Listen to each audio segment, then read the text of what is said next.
Friends, Hindi recorded channel में आप सभी का स्वागत है। दोस्तों, औद्योगिकीकरण आज विकास का पर्याय बन गया है। उत्पाद बढ़ने के कारण यह आवश्यक हो गया है कि उत्पादित वस्तुओं को उपभोक्ताओं तक न सिर्फ आसानी से पहुंचाया जाए, बल्कि उन्हें उस वस्तु की संपूर्ण जानकारी भी दी जाए। इसका मतलब यह है कि उत्पादित वस्तु को लोकप्रिय बनाने तथा उसकी आवश्यकता महसूस कराने का कार्य किसके द्वारा होता है? विज्ञापन के द्वारा। आज जो विज्ञापन है वो हमारे जीवन का एक अहम हिस्सा बन चुके हैं।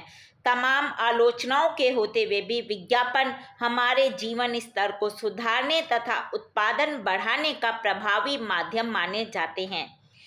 आज के युग में हम विज्ञापन युग के सीमांत पर आ खड़े हुए हैं। विज्ञापन को उत्पादित वस्तु बेचने अथवा प्रसारित करने की कला का सीमित उद्देश्य न मानकर जन चेतना युक्त कलात्मक विज्ञापन को भी प्राथमिकता देनी चाहिए। दोस्तों, आज विज्ञापन के कई रूप हमारे सामने आते हैं। कौन कौन से विज्ञापनों के हमारे सामने रूप आते हैं, यानी कि विज्ञापन कितने प्रकार के होते हैं, इस पर हम आज के अध्याय में चर्चा करेंगे। तो चलिए दोस्तों, जानते हैं अपना आज का अध्याय, विज्ञापन के प्रकार। दोस्तों, आज के अध्याय में हम विज्ञापनों के एक ही प्रकार पर चर्चा करेंगे। उसके आगे की चर्चा हम अपने अगले अध्याय में करेंगे। दोस्तों, विज्ञापनों का काम अपने निश्चित लक्ष्य और उद्देश्य की पूर्ति के लिए संदेश को प्रसारित करना होता है, और विज्ञापन के इन्हीं उद्देश्यों को पूरा करने के लिए विज्ञापनों का अलग अलग प्रकार से वर्गीकरण किया जाना भी आवश्यक है। नहीं तो समझना, उपभोक्ताओं को उस वस्तु या सेवाओं के बारे में समझना मुश्किल हो जाएगा। तो इसकी वजह से विज्ञापनों को मुख्य 4 वर्गों में बांटा जा सकता है। पहला है बनावट के आधार पर, दूसरा विज्ञापनकर्ता के आधार पर, तीसरा प्रसार क्षेत्र के आधार पर, और चौथा और अंतिम है संदेश के आधार पर। तो आज के अध्याय में हम जानेंगे बनावट के आधार पर विज्ञापन कितने प्रकार के होते हैं। दोस्तों, बनावट के आधार पर हम विज्ञापनों को 4 श्रेणियों में बांट सकते हैं। पहला है वर्गीकृत विज्ञापन। दोस्तों, जो ये वर्गीकृत विज्ञापन होते हैं, ये स्थानीय आवश्यकताओं और सूचनाओं पर आधारित होते हैं, और ये विज्ञापन के प्रारंभिक स्वरूप भी माने जाते हैं, और इन्हें आप समाचार पत्रों और पत्रिकाओं में निश्चित पृष्ठ और निश्चित स्थान पर एक निश्चित शीर्षक के अंतर्गत ही देख सकते हैं। जैसे हम देखते हैं, जब अपने हम अखबार पढ़ते हैं या पत्रिकाएं कोई भी पढ़ते हैं, तो उसमें खरीदना बेचना, जरूरत है, किराए के लिए खाली, रोजगार, शैक्षणिक, व्यवहारिक और खोया पाया, ये कुछ ऐसे प्रमुख शीर्षक हैं जिनके अंतर्गत वर्गीकृत विज्ञापन प्रकाशित किए जाते हैं।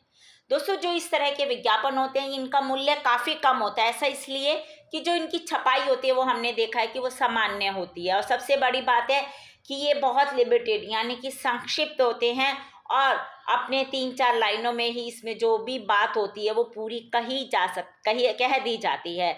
और हमने देखा इस तरह के जो भी विज्ञापन होते हैं, हम देखते हैं कि इनमें किसी भी प्रकार के प्रतीक चिन्हों या कोई भी चित्र आदि का प्रयोग नहीं किया जाता, और ये बहुत ही सिंपल होते हैं। इनमें कोई भी सजावटी चीज़ें देखने को नहीं मिलती, ना ही कोई चित्र होते हैं। तो साथ ही साथ जो छपाई होती है वो भी बिल्कुल सिंपल होती है।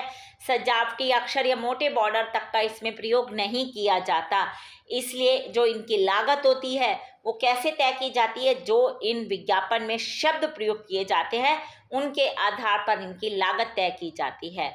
और इन विज्ञापनों का उद्देश्य उपभोक्ताओं को आकृष्ट करना बिल्कुल नहीं होता, बल्कि उपभोक्ता अपनी ज़रूरत के मुताबिक खुद इन विज्ञापनों में अपने उपयोग की वस्तुएं ढूंढ लेते हैं।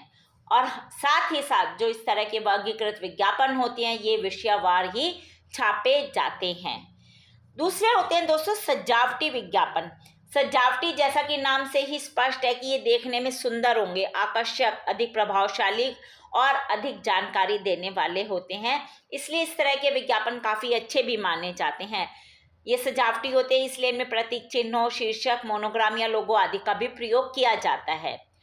इनमें डिज़ाइन और चित्र भी बेहद आकर्षित प्रकाशित होते हैं, और वर्गीकृत विज्ञापनों की तरह इनके छपने का स्थान कभी भी पूर्व निर्धारित नहीं होता, बल्कि ये जो विज्ञापन देने वाले होते हैं उनकी इच्छा अनुसार निर्धारित पृष्ठ, स्थान और आकार में छाप दिए जाते हैं। और इनकी जो कीमत है वो कैसे तय की जाती है, वो इनकी लागत, इनकी जो आकार होता है विज्ञापनों का या छपने वाले की, कौन से पृष्ठ पर ये छपेंगे, प्रमुख पहले पृष्ठ पर छपेंगे या आखिरी पृष्ठ पर या बीच के किसी पृष्ठ पर, उसके आधार पर अलग अलग होती है। दोस्तों, सजावटी विज्ञापनों को उनकी पूर्णता के कारण विस्तृत विज्ञापन भी कहा जा सकता है। ये विज्ञापन उपभोक्ता पर अधिक असर डालते हैं। ऐसा क्यों? क्योंकि ये विज्ञापन उपभोक्ताओं के अंदर उत्पाद के प्रति जिज्ञासा उत्पन्न करते हैं, उसे खरीदने और उसको फिर इस्तेमाल करने की ललक उपभोक्ताओं के मन में जागृत करते हैं। वे इस तरह के विज्ञापन उत्पाद की ब्रांड छवि बनाने का भी काम एक तरह से करते हैं। और जब इनका निर्माण, इस तरह के विज्ञापनों को बनाने के लिए पेशेवर मॉडलों, लोकप्रिय खिलाड़ियों, फिल्मी कलाकारों और भी अन्य जो महत्वपूर्ण प्रसिद्ध व्यक्ति होते हैं उनको आकर्षण के रूप में लिया जाता है। इन विज्ञापनों का निर्माण कोई भी संस्थान, कंपनी या विज्ञापनकर्ता द्वारा खुद नहीं किया जाता, यानी कि जो विज्ञापन देने वाले हैं वो इसका निर्माण नहीं करते हैं, बल्कि इनका निर्माण विज्ञापन एजेंसियां करती हैं। इस कारण इस तरह के विज्ञापन महंगे भी होते हैं और टेलीविज़न में जितने भी हम प्रसारित इस तरह के विज्ञापनों को देखते हैं वे इसी श्रेणी में रखे जाते हैं। तीसरा है वर्गीकृत सजावटी विज्ञापन।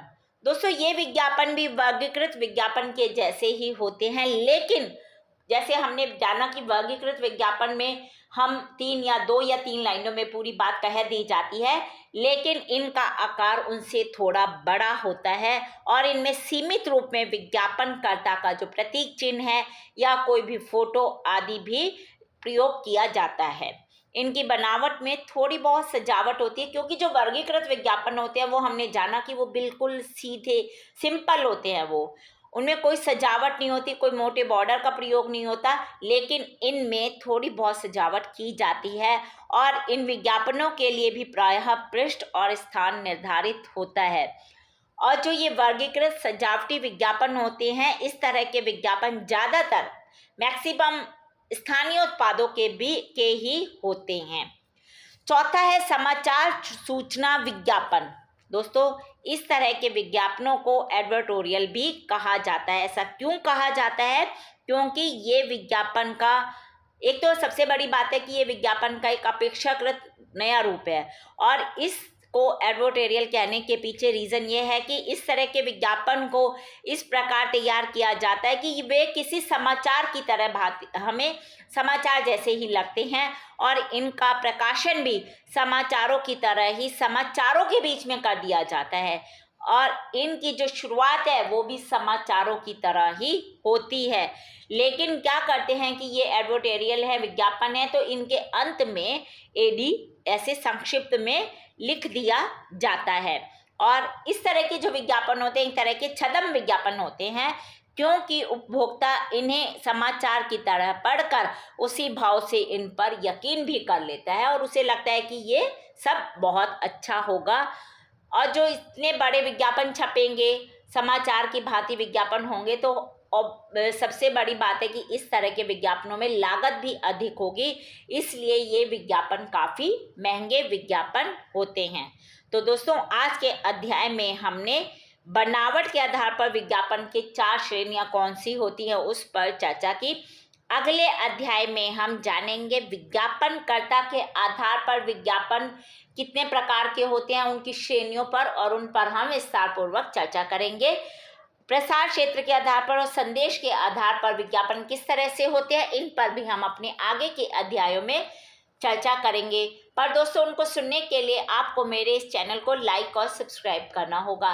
दोस्तों, हिंदी भाषा के और भी प्रमुख विषयों की जानकारी आप मुझसे कमेंट बॉक्स में कोई भी प्रश्न पूछकर कर सकते हैं। मैं शीघ्र ही उसका उत्तर देने की कोशिश करूंगी।